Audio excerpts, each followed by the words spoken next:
안녕하십니까. 유엔미래 포럼의 박영숙입니다.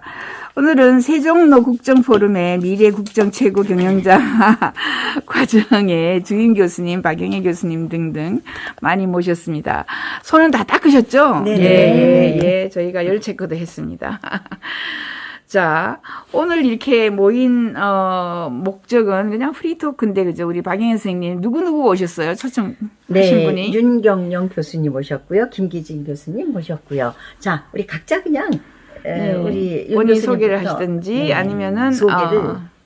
미래의 세상이 어떻게 변할 것인지 네네. 각자의 분야에서 또 한번 이야기를 해보죠. 소개부터 하고 해야 되나요? 예, 소개부터. 예. 저는 소위 페루의 국립대학 할 수 있는 산마틴 유니버시티의 석좌 교수를 맡고 있는 윤경영입니다.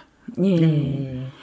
근데 페루에 안 가시고 지금 한국에 계시는 거죠? 못 갑니다. 네. 네, 못 가고 있습니다. 그다음에 예. 김기진 교수님. 네, 한국 HR 포럼의 대표를 맡고 있고요. 기업의 HR의 방향을 요즘 이끌어가고 있습니다. 네, 반갑습니다. 반갑습니다. 우리 예. 박영숙 대표님은 뭐, 예, 소개를 안 해도. 이렇게요. 제 유튜브에 네네. 여러분 오셨습니다. 저는 제가 제일 궁금한 게 뭐였냐면, 과연 내년에 아니면 5년 후에 10년 후에 이 세상이 어떻게 변할까? 이게 가장 궁금하고 알고 싶고 나름대로 책을 통해서 알지만 정말 그게 가능할까? 이런 생각을 해요. 어떻게 생각들 하시죠? 나름대로 알고 계신 걸 얘기하세요. 아니요, 저는 아니 그러니까 세상은 달라질 것이다. 전 잘 몰라서. 그래요.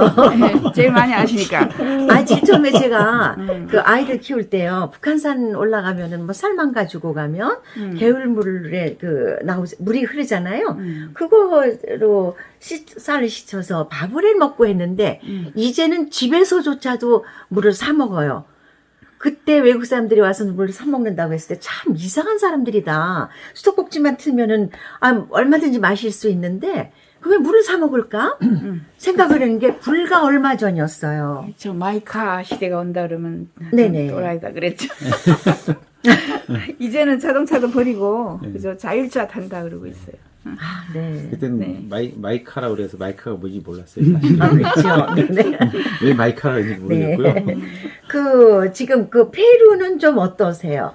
페루도 사람 사는 곳이고요. 네. 뭐 교민들 한 1,400~500명 사는 곳이고요. 똑같은 곳입니다. 그런데 페루는 다른 남미 국가들하고 좀 다른 점이요. 그 인디오가 좀 많아요. 다른 나라들은 인디오의 숫자가 많이 적은데 여기는 인디오 숫자가 60% 정도 되기 때문에 조금 우리가 봤을 때 남미스럽게 생긴 사람들 있잖아요. 대부분 페루 사람들입니다. 한국에 오신 분들 중에서. 네. 그 서울 세종로 국정포럼에서 미래국정 최고 CEO 과정을 4월 23일부터 7월 30일까지 운영을 하게 되어 있는데요. 지금 23일이면 내일 모레거든요. 그때 첫날 모실 강사님들이시고 교수님들이시고 또 이분들을 통해서 미래의 변화를 감지할 수 있는 좋은 기회인 것 같아요. 그래서 우리 김기진 교수님 그 인적 자원이죠, HR이. 네네. 그 인적 자원이 앞으로의 이 세상은 어떤 사람을 원할까요? 세상이 변하고 있는 거를 이전에는 감지를 못해서 어떻게 감지를 할까가 이슈였거든요. 또 그 다음에는 또 감지를 해도 그거를 변화에 적응하는 사람이 있고 할 수 없는 사람이 딱 나눠져 있어요. 그거는 개인의 역량도 있고 뭐 자본이든 변화에 쫓아가는데 어떤 어마어마한 자본이 들어가나 개인의 역량이 따라줘야 되거든요. 하다못해 뭐 세탁기 처음에 생길 때 얼마나 혁신적이었어요. 그죠? 네. 주부에 완전 혁신이 일어난 건 아니에요. 네. 문제는 돈이 없잖아요. 그때 당시에 세탁기 하나 살려고 하면.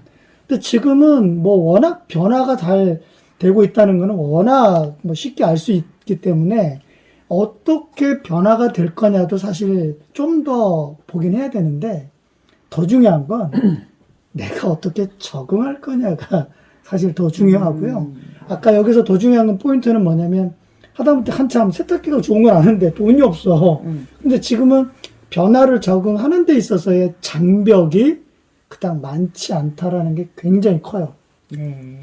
그 얘기는 뭐냐면 그닥 자본이든 돈이든 그닥 이런 걸 투자하지 않더라 하더라도 쉽게 변화에 적응할 수 있는 도구들이 굉장히 많음에도 불구하고 문제는 어떻게 적응할 거냐 그랬잖아요. 네. 어떻게 적응할지에 대해서 사람들이 관심을 갖지 않는 게 문제예요. 예측을 못하는 것뿐 아니에요. 예측이 아니라 네. 그냥 이미 주변에서도 굉장히 많이 변하고 있는 걸 보면서도 그냥 그걸 바라만 보고 있다는 얘기예요. 그거를 인지하는데 시간이 걸립니다. 이따 뭐 좀 더 얘기를 한번 나누면서 그게 뭔지 구체적으로 한번 더 얘기를 좀 나눠보도록 네네. 하겠습니다. 네.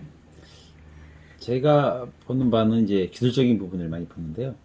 앞으로 이제 당장 내년에는 이제 코로나가 끝날 것 같고요.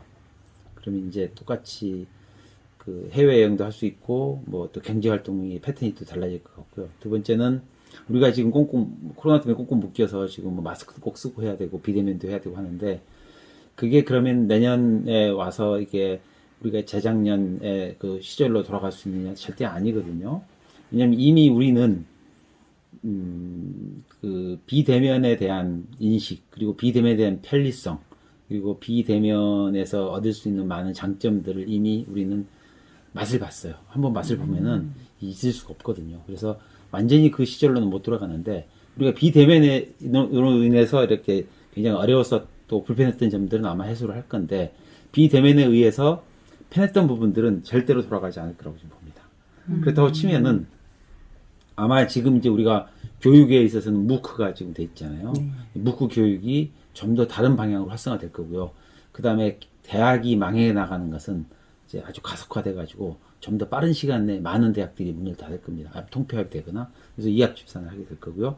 또 세 번째는 회사들도 마찬가지로 지금까지는 뭐 이런 그 여러 가지 뭐 예를 들면 한 가지 그 텔레 마케팅 같은 분들도 지금까지는 다 모여서 했잖아요. 근데 이것을 전부 재택근무를 하고 그만큼만 시스템이 또 갖춰질 거고요. 그전에는 모여서 하기 힘들었던 시스템이었거든요. 근데 그 시스템이 안 만들어졌는데 이제 앞으로 만들어질 거고요. 그리고 또 이제 인공지능이 이제 자꾸 이렇게 부상이 되는데 인공지능의 방향도 결정이 될 겁니다.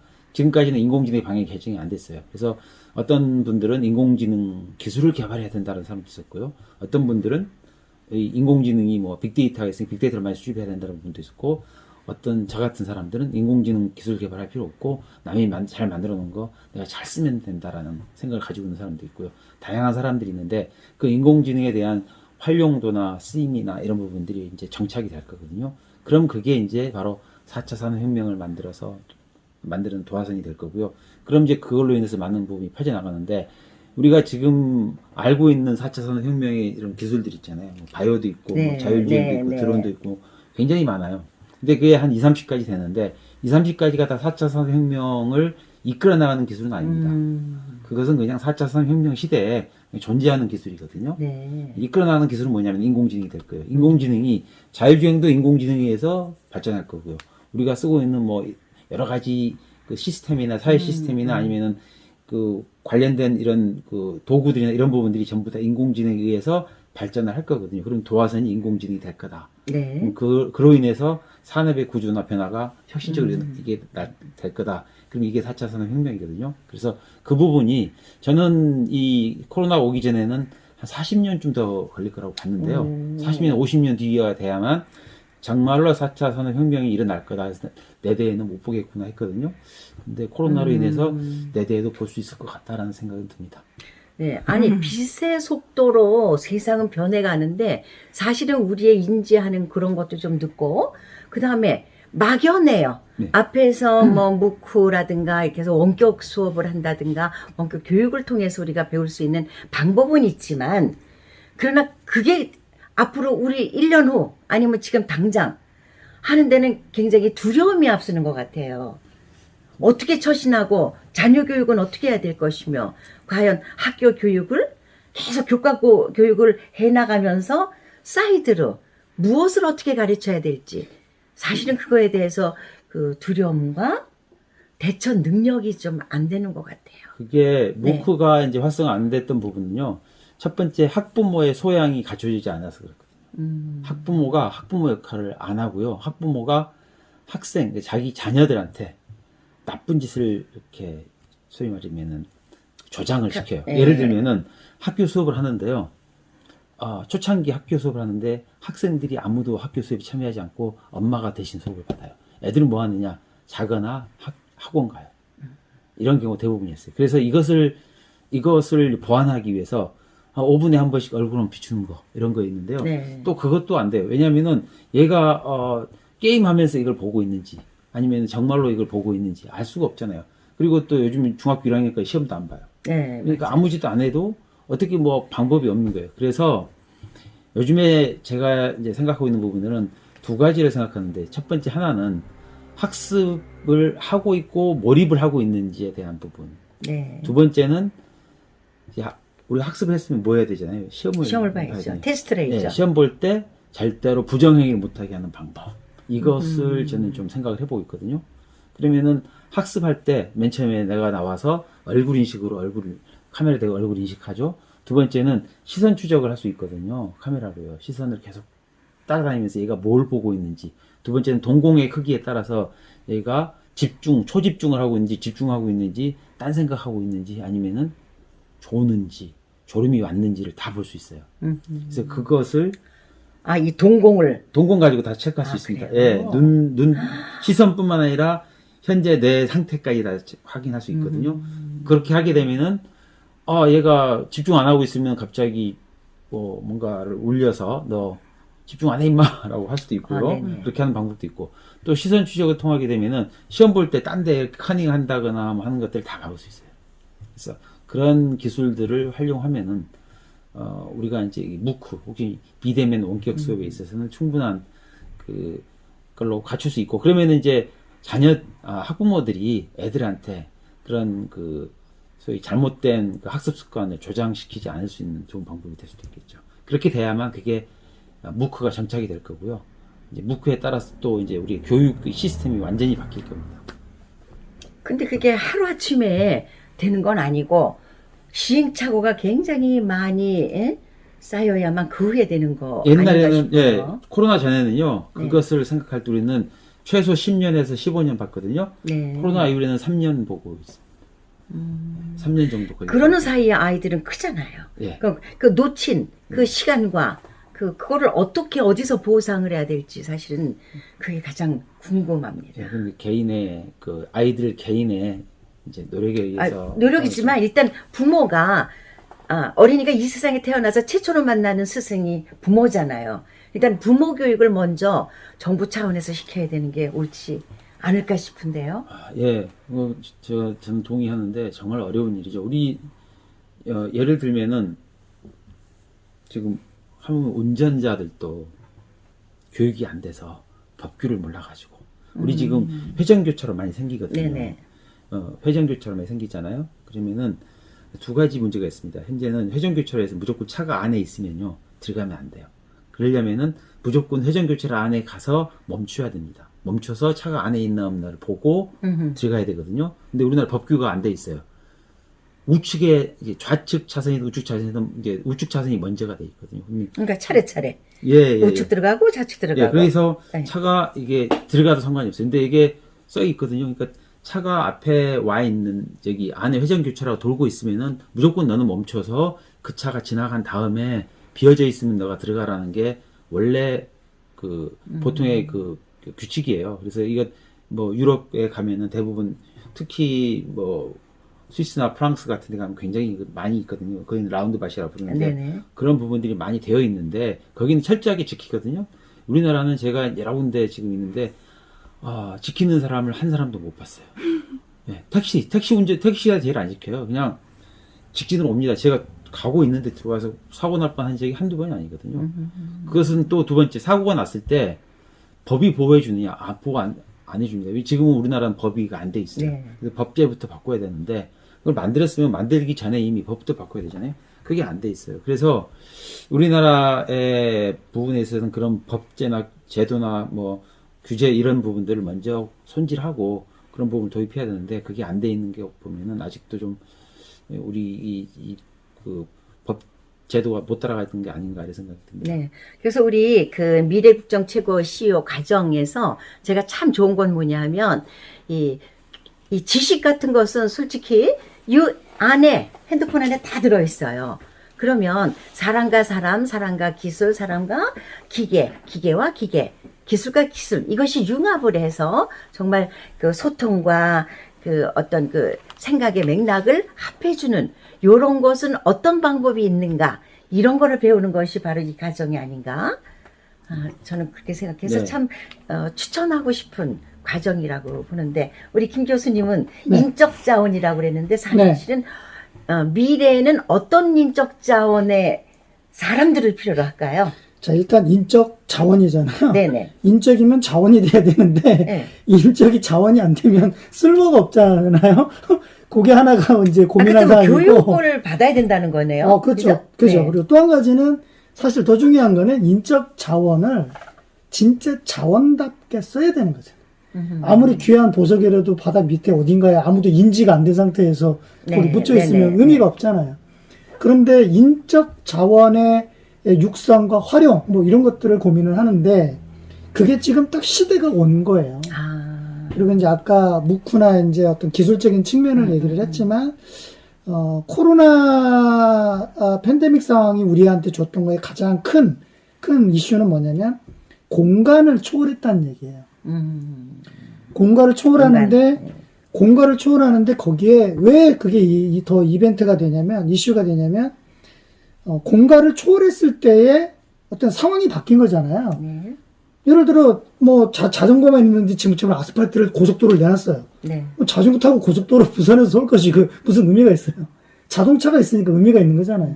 어떤 환경이든 큰 변화가 있을 때 그 변화에 맞게 무언가를 할 수 있는 어떤 거리나 도구들이 있어야 그게 가능한데 네. 그게 딱 우리 대한민국으로만 맞닿아진 거예요. 여러 가지 사항들이. 그래서 뭐 저도 이제 우리 애들이 뭐 고등학교 1, 2학년이긴 하지만 그런 얘기를 해요. 학생과 어른의 차이점은 그냥 니네는 학생이라고 딱지가 붙은 것 뿐이다. 생각은 차이가 없다. 그러니까 어린아이하고 어른하고 생각을 우리가 자꾸 분리를 하거든요. 사실 제가 우리 애들이 초등학교 다닐 때는 아이들한테 주문했던 건 뭐냐면 대한민국이 바뀌는 거는 초등학생밖에 없다. 초등학생이 바뀌면 부모가 바뀐다. 그래서 이제 그때 당시에 우리 아들이 초등학교 2학년 때 했었던 거는 가끔 경찰을 많이 불렀어요. 그래요? 초등학교 앞에 가면 막 자동차 갖게 해놓잖아요. 자기가 등교하는데 자동차가 있으니까 전화해서. 또 어디 막 병원 장례식 때문에 어디 갔더니 막 인천 어디 갔는데 막 경찰 불러가지고 전화가 한 3번, 4번 오더라고. 결국 나중에는 이제 이거는 도로는 구청에다 좀 전화 좀 해주면 안 될까요? 해서 존칭을 되게 잘해주더라고요. 네. 뭐 애들이라고 한 게 아니라 네네네. 안 됐대요. 자동차가 맞네요. 이렇게 하는데 이제 그거는요 해서 이제 그 경찰분이 되게 존중하게 해서 이제 그래서 그때 아이한테 뭘 가르쳤냐면 대한민국은 세계 인류에서 대한민국일 수밖에 없는 몇 가지가 있는데 초등학생도 이건 아니라고 생각했을 때 국가의 변화를 갖다 주문할 수 있고 본인이 뭔가를 할 수 있는 나라가 유일하게 대한민국이다. 저는 이렇게 가르쳤거든요. 그 중에 국가의 자원을 쓰는 것 중에 하나가 경찰이었어요. 본인이 뭔가 아니라고 했을 때. 한 번은 어떤 적이 있었냐면 초등학교 5학년 때 사례인데 이제 그 학교 끝나고 오는데 학교 정문 앞에서 어른이 6명이서 담배를 피고 있더래요. 그래서 이제 전화를 해서 기다렸더니 이제 경찰 바로 왔대요. 아마 차가 주변에 있었는가. 와가지고 이제 담배 못 피게끔. 네. 그리고 제가 물었죠. 너는 어떻게 왔냐? 뭘 가르쳤냐면, 이차저차 전화하고 이런 걸 할 수 있는데, 아빠가 보호해줄 수 있는 게 없다. 그러니까 본인이 그런 사이에서 이제 꼬질당할 수 있잖아요. 그래서 뭐랬냐? 눈에 띄지는 마라. 그랬더니 너 집에 어떻게 왔냐 그랬더니 골목길로 삥 돌아가지고 피해서 왔다고 하고. 또 한 가지 사례는 이제 자기 바로 연년생 초등학교 1학년, 유치원이었구나. 본인은 초등학교 1학년이고 병설 유치원에 여동생이 다닌 거예요. 그 후문 앞에 태권도 도장이 있는데 끝나고 나왔는데 지나가는 어떤 이제 안 좋은 좀 안타까운 사례지만 노인분이 그냥 이쁘다 하면 끝날 텐데 자기 여동생은 이쁘다고 이렇게 쓰다는 거예요. 네. 그 갑자기 이제 놀랄 수밖에 없죠. 지나가다 이러니까 어떻게 해요? 바로 경찰 와서 정식으로 배꼽 인사 어르신이. 그러니까 사실 이제 그게 어떤 건지 모르잖아요. 순수할 수도 있고 아닐 수도 있는데 어쨌든 이제 아까 변화는 여전히 저는 가능성이 있다고 봐요. 초등학생들이 이전하고 많이 애들이 뭐 버릇없다 하지만 굉장히 달라졌고요. 또 한 가지 지금 이제 우리 애가 그냥 고2인데 애들은 지금 어떻게 하냐면 자기들이 앉아가지고 몇 시간 하는지를 경쟁적으로 가요. 나 오늘 4시간째 지금 공부하고 있어. 지금 오늘 10시간째 공부하고 있어를 그걸 지들끼리 다 공간 이동을 하면서 다 공유를 그래요? 해요. 경쟁을 하는 거죠. 경쟁.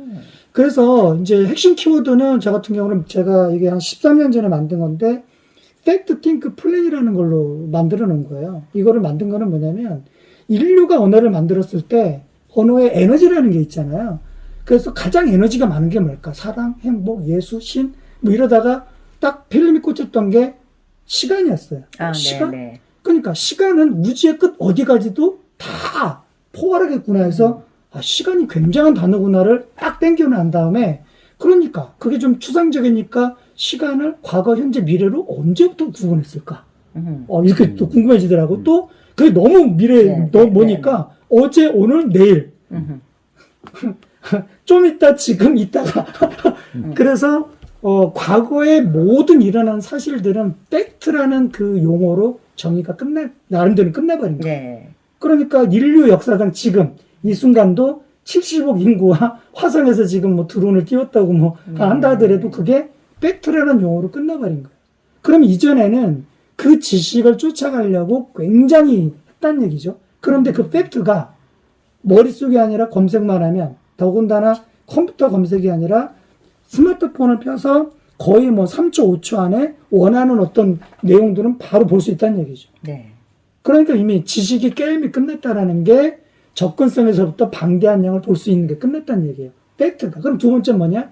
띵크예요. 내가 사람이 살아있는, 본인으로 보면 살아있는 주체로서 내가 지금 무엇을 고민하고 있느냐가 이제 띵크죠. 네. 그러면 그게 과거에서 봐서 내 존재라고 보면 우리는 그걸 되게 어렵게 역사를 알아야 미래를 예측한다고 하지만 그냥 개인으로 보면 내가 그동안 어떻게 했는지 팩트를 알아야 또는 다른 사람들이 70억 인구가 죽었다 깼다 하면서 만들어놓은 팩트가 뭔지를 알아야 그게 나를 조금씩 알아가는 거겠죠. 근데 문제는 중요한 건 뭐냐? 내가 살아있을 때는. 그렇죠. 그게 띵크죠. 그런데 이제 이 띵크로 보면 이제 개인의 관점이란 말이야. 이 관점을 서로 얘기 나누려면 우리도 지금 네 분이서 교수님께서 얘기를 하고 있지만 다양한 관점에 대해 얘기를 풀어야 되는데 다양한 관점에서 얘기를 풀 때는 정확히 뭐가 있으냐면 하나의 어떤 사물이든 동일한 팩트를 가지고 봐야 관점의 차이를 알 수가 있어요. 냉장고면 냉장고 앞에 정면만 보일 거 아니에요. 그렇죠. 이렇게 보면 이제 앞에하고 측면이 보이겠죠. 네. 하지만 양쪽 두 면은 못 보이잖아요. 근데 그쪽에 다른 사람이 있으면 얘기를 할 거 아니에요. 그래서 마치 우리가 코끼리 뭐 장님 코끼리 어디 뭐 문고리 잡고 이런 얘기 하듯이 코끼리가 다 크니까 안 보이잖아요. 그런데 거기에 10사람이든 100명이든 코끼리를 둘러싸고 얘기를 하면 되는데 이전에는 너 얘기해봐 너 얘기해 그러면 이게 시간 차이가 많으니까 그렇죠. 이게 코끼리인지 하마인지 모르는 거예요. 그런데 지금은요. 공간 초월, 시간 초월 다 된 자리고 있잖아요. 그러니까 야 네가 보이는 거 얘기해봐 해서 자기가 그냥 나는 꼬리 나는 뭐 이거를 동시에 우리는 지금 IT라는 걸로 동시에 볼 수 있잖아요. 이게 공간 초월이에요. 네네. 다른 문제죠. 이 얘기는 뭐냐면 지금의 대한민국이 제가 이제 지금 뭐 다른 분하고 좀 한류 경영 뭐 여러 가지 K 리더십을 고민하고 있는데 뭐냐면 제가 13년 전에 아까 이 한국 HR 포럼을 만들 때 대한민국 인류를 끌어가는데 대한민국이 언젠가는 중심으로 가야 된다는데 한치 의심도 없다라는 얘기가 했던 게 제가 13년 전이거든요. 왜냐면 지금 이런 것 때문에 그래요. 이런 거에 다양한 거에 관점을 가지고 뭐 이렇게 또 IT가 도입이 돼야 되겠죠. 그런 것들이 함께 뭉쳤을 때 새로운 관점이라는 걸 창출해내는데 그게 아까 우리 임경림 박사님 얘기해 준 것처럼 그게 5년이 될지 10년이 될지 멀어지는데 그게 팬데믹 때문에 사실 뭐 목자들은 이제 3년이 땡겨졌다 뭐 1년이 땡겨졌다 하는데 제가 볼 때는 거의 10년이 땡겨진 거예요. 기술적인 측면이라 이럴 수 있지만 아까 제가 팩트 얘기했잖아요. 플랜도 얘기 안 했고 띵크잖아요. 인간이 살면서 70년 동안 살았을 때 과연 삶이 뭘까라고 정의를 내리는 거하고 예전에 지금의 이 초등학생이나 내지는 고등학생들이 또는 어른들이 이렇게 해서 정의를 내리는 게 이제는 그냥 별 차이가 없어져요. 근데 갑자기 무서운 생각이 드는 게 뭐냐면 인간이 인간다울 때는 도덕적이고 윤리 같은 것을 지켜야 되거든요. 이런 거 없이 과학만 이제 일단 들어가고 세상 변화하는 데만 하면 자, 보세요. 밥알이 밥그릇에 있을 때는 참 귀하고 귀한 건데 내 입 옆가에 붙는다든가 옷에 붙는 때는 지저분하거든요. 그러니까 사람도 사람다울 때만이 그게 아름다울 수가 있는 거라고 봐요. 그거요 걱정 안 해도 안 해도 왜냐면 될까요? 뭐 저도 이제 윤리답게 좀 뭔가 살려고 굉장히 뭐 저라고 뭐 이렇게 윤리적으로 다 살아왔겠어요. 근데 그래도 네, 어쨌든 노력하는 중인데 인간의 관점은 여러 가지 잠재력이 있잖아요. 이게 잠재력이 표출이 되려면 뭐 우리 뭐 다 교수님처럼 박사님처럼 자기의 어떤 개념적 사고가 있어야 돼요. 삶에 대해서 바라보거나 자기 관점이라는 게 자기 인식이잖아요. 네. 그러니까 내가 누구인지를 알려고 철학자들이 얼마나 고민해요. 내가 나를 인식하는 만큼 내가 보이는 거거든요. 그러려면 아는 만큼 보이니까. 그렇죠. 근데 네. 그거를 장벽을 만들게끔 하는 게 뭐냐면 윤리예요. 스스로가 비윤리다 그러면 내가 잠재력이 10개인데 불과 하나가 보일 듯 말 듯해요. 그런데 제가 아까 관점이라고 얘기했던 게 무서운 게 뭐냐면 투명해져가요. 투명한 선에서 얘기를 나눠줘요. 자기도. 그 얘기는 어느 순간에요. 네. 이게 어쨌든 내년 후가 됐든 어느 순간에 대한민국은 굉장히 윤리적으로 가요. 그럴까요? 윤리적으로 가요. 일단 지금 정치인들 보세요. 정치인들 이번에 뭐 시장 선거 불러볼라 했지만 여러 가지 정보들이 어마어마하게 나오잖아요. 뭐냐면 이제 정치인이 됐든 뭐 교수님이 됐든 어쨌든 누군가를 가르치는 사람이 됐든 네. 무언가 거짓이 언젠가는 아니라 곧 다 들통나는구나라는 거예요. 하기 때문에 자꾸 바르게 살아가자. 그 얘기는 뭐냐면 바르게 살아가준다는 거에 스스로를 봐기 때문에 보이지 않는 세상이 보여요. 그래서 대한민국이 어느 시점에는 인류를 끌어가야 된다고 생각을 하고 지금 저는 되게 이번에 시장 선거든 앞으로 이제 대선 총선이 있지만 그게 운이 좋은 건지 모르겠어요. 지금 순차적으로 돼 있잖아요. 대한민국이요. 저는 뭐 지금 이제 뭐 이거 지금 저 백신 갖고 딜을 하나 마나 얘기를 하지만 저는 이건 뭐 그냥 과정이에요. 그냥 놀아주는 게임이라고 봅니다. 이거 몇 년 안 걸렸어요. 예, 그래요. 몇 년 안 남았어요. 지금 이제 저희가 3편을 찍을 건데, 그죠? 우리 윤 교수님은 이제 대학교가 망할 것인데 5년, 3년 어떤 식으로 망할 것인지 정말 궁금하고 그죠? 그렇죠. 그러면 우리는 어떻게 해야 되는지 그 다음에 지금 팩트하고 싱크하고 그 다음에 또 이제 이야기를 진행을 해 나가면서 2편을 우리 기대하죠. 여기까지 감사합니다. 네. 감사합니다. 감사합니다. 네.